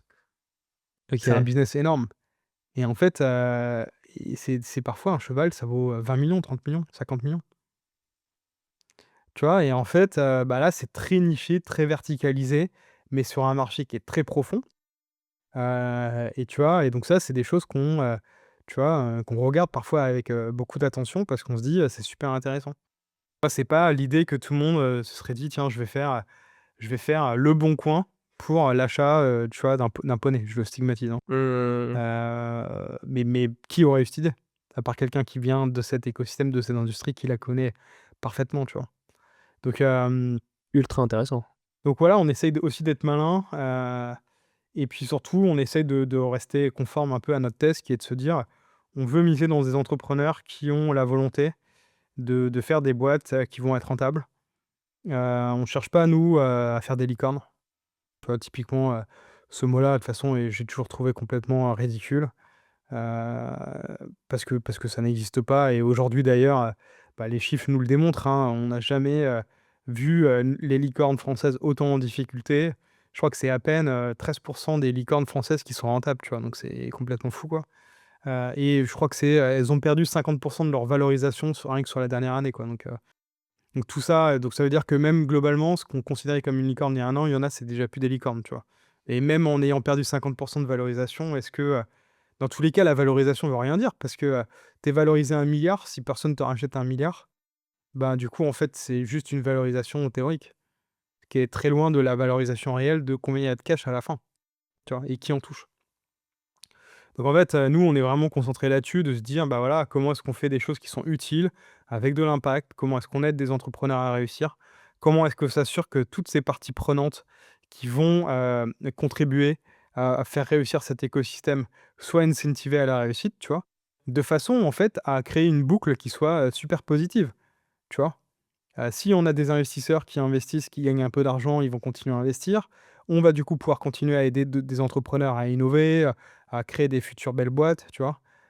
Et en faisant ça, on contribue, de façon active à développer notre écosystème du sport, de la santé, du bien-être qui nous passionne tous, nous 5 les associés de Laker parce que, ce qui nous drive, c'est aussi d'être dans une industrie où on est vraiment profondément persuadé que, le sport, comme je te l'ai dit, comme l'alimentation, l'hydratation, le sommeil, c'est super important pour l'être humain et du coup, on a le sentiment de faire quelque chose, avec impact, tu vois? Et clairement, clairement et je pense que c'est, un facteur de motivation, énorme pour vous et enfin, moi je peux que, vous applaudir pour les efforts que vous faites aussi dans cet écosystème, qui je pense va se structurer, beaucoup grandir et enfin c'est passionnant en tout cas tout ce que C'est vous clair, faites. Félicitations pour ça. Je vois qu'on a les temps passent. le temps passe, on a pas mal discuté. Il y a deux trois petits sujets que j'aimerais aborder avec toi. Dis-moi. D'abord, dans ce studio, il y a comme je te le disais, il y a des objets qui sont, à côté de nous, pour décrire aux gens qui vont pas voir, ce qu'on a en face de nous. Il y a des médailles, tu vois? Il y a un appareil photo qui est sponsor, c'est une édition spéciale de la coupe du monde, de foot, OK. aux US, une lampe frontale, des lunettes de natation, bon, de la nutrition, petite balle de baseball, un gel, de massage après effort. Je sais OK. pas, est-ce qu'il y a des éléments qui te parlent plus, ou si tu veux rebondir sur d'autres objets qui toi, t Bah, les éléments qui me parlent là sur ceux que je vois, je connais très bien la marque Mortine, tu vois? Que je trouve, pas mal. C'est que j'ai beaucoup consommé en vélo. C'est quoi le truc à côté là? ouais, c'est Huile pour c'est le une corps huile, ou autre? OK. J'aime bien, moi je suis sensible à ça aussi, tout ce qui touche à la récupération ou autre. Spontanément, je dirais plutôt sur les produits de nutrition. Pourquoi? Parce que, bah, c'est le carburant d'un sportif, hein, la nutrition. Et puis j'aime beaucoup, les sujets de récupération pour se sentir en meilleure forme ou autre, et aussi pourquoi? Parce que les sportifs, comme ils font du sport, ils se lavent aussi. Enfin, ils ont ils tu vois? On est obligé d'avoir des produits un peu spécifiques parce que, on se lave plus, tu vois? Que par exemple quelqu'un, qui se laverait qu'une fois par jour, par ouais. exemple. Donc il y a OK. tout un Après il y a univers des aussi. sportifs qui ne se lèvent qu'une fois par jour. Ouais, bon, mais voilà, mais dans tous les cas, tu as aussi un environnement pour, comment dire? Donner de la nutrition à ta peau, mais mieux récupérer et cetera. Donc ça, je trouve ça cool. Donc ça, c'est les produits comme ça qui éveilleraient mon attention, tu vois? OK, intéressant. Puis c'est aussi des Et puis marques, tu as la marque au milieu là, Baum là, j'ai l'impression que c'est quoi? C'est un gel, salé parce que c'est quoi? ouais, C'est aux légumes? exactement, c'est aux légumes, c'est aux petits pois, céleri. Faut que j'aille voir parce que ça c'est bon ça, tu as testé? Alors le céleri, moi c'est enfin, petit pois céleri, c'est rafraîchissant. Je l'ai beaucoup, consommé sur des trails longs, quoi, tu vois? Donc Coriandre aussi. ouais, coriandre. Ils en ont, d'autres, genre patate douce, qui est, enfin, qui passe un peu moins bien pour moi, mais du coup sur de la longue durée pour éviter de s'enfiler que du sucre, Ouais, clairement. c'est plutôt cool comme marque et ça Voilà, bon, bah, ça voilà, fonctionne tu bien. vois? Du coup, bah, là, c'est très niche, quoi, pour les, Bah, pas tant que ça, tu as tellement de gens aujourd'hui qui font des marathons, qui ont bah, je pense que tu as quand même beaucoup de gens qui consomment aujourd'hui, hein. en tout cas, leur identité de marque est très autour du trail. Oui, Et j'imagine que ça va grossir, mais aujourd'hui, voilà, c'est très trail, montagne, course à oui. pied. Ils ont des franchement, je pense qu'ils font des belles ventes, là-dessus parce qu'ils ont des bons canaux de distribution, ils ont une belle présence digitale, des bons partenariats, et en plus c'est bon ce qu'ils font, quoi, donc voilà. Hem, c'est une marque que je kiffe bien. J'aime bien poser une question aussi qui est, disons, un peu décalée pour, par rapport à ton activité. Donc, toi, dans ton venture studio, si vous aviez un test physique pour recruter, quel serait-il? Genre, si tu tiens pas 30 secondes en planche, tu peux pas évaluer une startup fitness? Écoute, je pense que si on devait faire un test physique, alors si ça tenait qu'à moi, je dirais: «Viens, on va faire 100 kilomètres de vélo», mais bon, ça marcherait pas parce que la probabilité, que je tombe sur quelqu'un qui ait le niveau pour le faire est trop faible. Mais en revanche, je pense que plus facilement, je dirais, on va faire un entretien d'embauche en marchant. Pourquoi? Parce que, quand tu marches, tu re les gens sont côte à côte et ils se regardent pas et tu vas probablement, aborder des sujets différemment que si tu avais eu le regard de la personne en face, Mmh. tu vois? Et je pense que ça pourrait, être, très intéressant. Donc du coup, il y aurait ce côté un peu sportif parce qu'on va marcher, et je pense que d'un point de vue recrutement, ça pourrait être, assez intéressant. Je l'ai jamais fait mais voilà. OK, trop intéressant, et j'ai l'impression que les runs aussi, se font beaucoup, tu vois, pour, Ouais, ça, il y en a plein maintenant des recruter, c'est trop cool, sociabiliser. hein. Mmh. Recruter, je sais pas, mais en revanche, oui, il y a beaucoup de ouais, de run, où après tu as un apéro ou autre.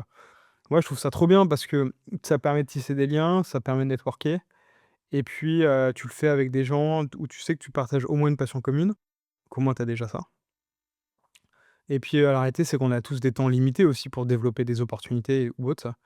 Donc je trouve que c'est super de pouvoir faire enfin moi, je trouve ça que enfin, en tant que sportif, je peux pas trouver ça pas bien. Hem, donc heu Donc je trouve ça cool. Après voilà, tu vois, je là où je nuance sur le rapport par rapport à tout ça, c'est je trouve que maintenant on rentre de plus en plus dans un écosystème où on se compare les uns les autres dans le sport. Ouais, clairement. Je le vois sur Strava, c'est hallucinant. Moi, quand j'ouvre mon Strava et tu vois, bon, moi j'ai mes petits métriques à moi, que je fais depuis des années, tu vois? Heu et qui sont probablement, au-dessus de la moyenne des gens. Tu Et forcément, du coup, moi, je suis des gens, qui sont un peu dans le même délire que moi. J'ouvre mon Strava des fois quand, je rentre, de 6 heures de vélo, je me fais: «Ah ouais», genre je suis explosé au sol, en fait. Il y a toujours un gars qui a Toujours fait, tu plus. vois, qui a fait genre, et je me dis: «C'est toujours plus, ça s'arrête pas», tu vois? Alors, C'est clair. et en fait, du coup, maintenant, ça me fait plus marrer, tu vois? Mais je me dis, là où ça peut être dangereux, c'est qu'il y a beaucoup de gens qui commencent le sport tard et du coup, ils sont tout le temps dans l'intensité. Ouais. Tout le temps, tout le temps, tout le temps dans l'intensité. Parce que t sur Strava, tu cours en 5:40, tu vois, à la limite, tu as un mec qui te poste un commentaire en disant: «Ah, bonne récup», tu vois? Mais tu vois ce que je veux dire? C'est fou, quoi. Et donc moi, ça me fait un peu marrer, mais des fois, ça m'inquiète un peu aussi parce que je me dis: «Bah, voilà», tu vois, heu, dans le sport, tu as aussi ces moments où il faut faire, juste, tu vois, ton endurance fondamentale. Tu peux pas être tout le temps dans la perf, tu vois? Aller faire du vélo, c'est pas tout le temps être à 30 km/h, tu vois? Mmh, mmh mh. Et donc je sais pas ce que ça peut te donner, tu vois, sur des personnes peut-être moins aguerries. Alors je trouve ça trop cool parce que les gens se bougent, mais de l'autre côté, est-ce que tout le monde a, la connaissance de son corps, de son organisme? Tu vois? Je suis pas convaincu de ça et d'ailleurs je le vois quand, bah, des gens qui ont commencé le sport, il y en a beaucoup toujours, des gens qui sont blessés ou autres, tu vois? Mais tellement. Moi, je vais avoir 40 ans, je me suis jamais blessé. Enfin, toutes les blessures que je me suis fait, c'est en vélo quand je suis tombé, OK. et que je me suis cassé des trucs parce que, bah, tu tombes à 40 ou 50 km/h, bah, tu te casses un poignet, tu vois? Mais je me suis jamais fait, je sais pas, une déchirure, un claquage, tu vois? J'ai jamais eu des moments de down, tu vois, ou autre, mais parce que je fais du sport depuis que j'ai 5 ans et que, quand j'ai commencé le sport, en club quand j'étais petit, avant d'aller faire du vélo, on m'apprenait, l'hydratation, on m'apprenait à manger sur un vélo, on m'apprenait à faire du vélo, tu vois? Pour l'exemple du vélo. Et donc en fait, tu vois, on t'apprend, moi je me souviens l'hiver, on faisait que s'entraîner à l'époque, à l'hiver en sur pignon fixe et il fallait pas fractionner, il fallait juste développer son cœur et quand j'ai commencé le vélo de 5 ans à 15 ans, c'était, au cardio fréquence mètre, à 105 ou 110 pulses, pour ce qu'on appelle muscler le cœur, tu vois? Et j'ai fait ça pendant 10 ans, 15 ans, tu vois? Mais tu vois ce que je veux dire? Ouais, Et il y a des gens aujourd'hui, ils commencent, le sport, tu vois? Et ils vont faire une sortie, tu vois, de course à pied de 45 minutes. Ils sont en zone 4, à 105, pleine tu balle. vois? Mais tu vois, tu fais: «Ah ouais, c'est chaud», tu vois? Ouais, mais vraiment. Et pour le coup, je pense que je peux enfin, moi, je me suis pas mal blessé. J'ai toujours été très sportif, quoique il y a certaines périodes de ma vie, je l'étais moins. J'ai l'impression qu'on veut tout de suite beaucoup. Tu vois, c peut-être le fait de se comparer, de comparer les performances, de d'athlètes de haut niveau, de regarder, même son entourage, proche, se dire: «Attends, il va tellement plus vite que moi, il va» j'ai l'impression que c'est un biais, tu vois, qui qu'on retrouve chez énormément de coureurs, notamment ceux qui débutent et qui se connaissent pas Puis bien dans du coup, l'endurance, ouais. tu as ce rapport à la compétition aussi. Parce que c'est des sports durs, donc tu vois, c'est souvent des tu toujours cette notion de compétition, de compétiteur, donc de se comparer. C'est c'est le seul truc que je trouve dangereux, tu vois? Donc pour revenir un peu à ces runs de network, à Strava, tu vois? Mmh, mmh mh. Et cetera. Heu, ouais, je trouve que c'est alors je trouve ça très cool parce que je vois de plus en plus de personnalités sportives comme Mathieu Blanchard ou des gens comme ça qui parlent de ça aussi de plus en plus et je trouve ça trop bien d'expliquer, «Mec, c'est OK d'aller faire 100 bornes de vélo en zone 1 ou zone 2 et en fait, en vrai, tu devrais le faire», tu vois? Ouais. Et la plupart des gens, ils savent pas ce que c'est que de faire un travail aux zone 1 ou zone 2, tu vois? Juste, ils vont courir, ils sont à 160 pulse, genre pendant 45 minutes, ils sont au bout de leur vie et ils mettent 2 heures à récupérer parce qu'ils sont rouges tellement, tu vois, ils sont montés en pression et en fait, pour eux, ils ont fait du sport. Est-ce que c'est du sport qualitatif pour ton corps, tu vois? Est-ce que du coup, tu vas progresser? Est-ce que tu vas récupérer? Tu vois? Et donc en fait, voilà, mais donc du coup, oui, c'est trop cool, je trouve ça trop bien, mais il y a aussi cet enjeu, je pense de et ça passe aussi par les clubs, les fédés, de continuer à prendre des jeunes, de leur expliquer comment connaître son corps et si tu connais ton corps jeune et ben, du coup, tu vas vieillir différemment, tu vois? Et tout ça, ça va venir en fait, alimenter une approche de ton corps qui va aussi passer par tes étirements, ton alimentation, tu vois? Par compléter tu vois, les sports les uns entre les autres de façon, tu vois, à avoir un travail, tu vois, harmonieux pour l'ensemble de ton corps. Sauf quand tu es sportif de haut niveau. Si tu es sportif de haut niveau et que c'est ton métier, c'est un autre débat. Mais la plupart des gens ne sont pas sportifs de haut niveau et ça n'est pas leur métier. Tu vois? Donc ce qui compte, c'est plutôt de bien vivre et de pouvoir juste aussi kiffer le sport, tu vois? Sans se blesser. C'est important de le rappeler. Hem, j'ai une toute dernière question qui est, aussi propre au podcast, qui qui est en rapport avec, possiblement des échecs, des difficultés que tu as rencontrées. Nicolas, quel est ton kilomètre 30? Moi, j'en ai eu plein, plein, plein des échecs. Je pense que j'en ai déjà partagé dans beaucoup, beaucoup d'autres, podcasts, mais heu, moi, je dirais d'ailleurs même qu'aujourd'hui, je me sens, toujours un peu en échec, concrètement. Donc j'ai toujours le sentiment de devoir me prouver à moi-même que je vais pouvoir, aller plus loin, être meilleur, aller plus vite ou autre. Donc mon kilomètre, 30 à moi, je crois que je suis toujours dedans, tu vois? Je crois que malheureusement, ouais, je suis toujours dedans et malheureusement depuis longtemps et c'est pas grave parce que, j'en suis pas malheureux pour autant. Ouais. Heu, J'aime bien ce sentiment de résilience constante, parce que j'aime la résilience. J'aime, cet état d'esprit. J'aime ce que ça implique d'être résilient et pour moi, genre, la résilience, c'est pas quelque chose de: «Ah ça y est, c'est fini, donc je peux ne plus être résilient», tu vois? Mmh. Et donc en fait, le fait de me sentir constamment dans ce kilomètre 30 m'oblige à être constamment en remise en question sur tous les sujets et donc de progresser et donc d'être résilient parce que qui dit progresser dit, bah, sortir de ta zone de confort pour t'améliorer, tu vois? Et donc en fait, globalement, je suis toujours dedans. Trop intéressant, et je pense à l'image, effectivement de ton parcours, qui je pense va aider, va éclairer, pas mal des personnes qui écoutent et qui veulent se lancer ou se sont lancées. La résilience, c'est quand même un mot, très fort quoi. dans ton parcours où tu as monté plusieurs boîtes. Aujourd'hui, tu transmets aussi ton savoir aux personnes que tu accompagnes. Tu as vu des erreurs, peut-être à pas commettre, tu as commis des erreurs qui t'ont Énormément, qui t'ont peut-être énormément. handicapé et ça crée des convictions. Mais je trouve ça vraiment cool de voir l'approche euh, plus comme le moyen et pas la fin en soi. Donc, euh, être dans une dynamique de continuer, persévérer et évoluer une étape après l'autre. Euh, donc, très enrichissant. Merci Nicolas Merci à toi. pour cet Merci échange. pour l'invitation. Et on se dit à la prochaine. Avec plaisir. C'était Kilomètre 30. Merci beaucoup pour votre écoute. À très vite sur les réseaux sociaux et on se retrouve pour le prochain épisode.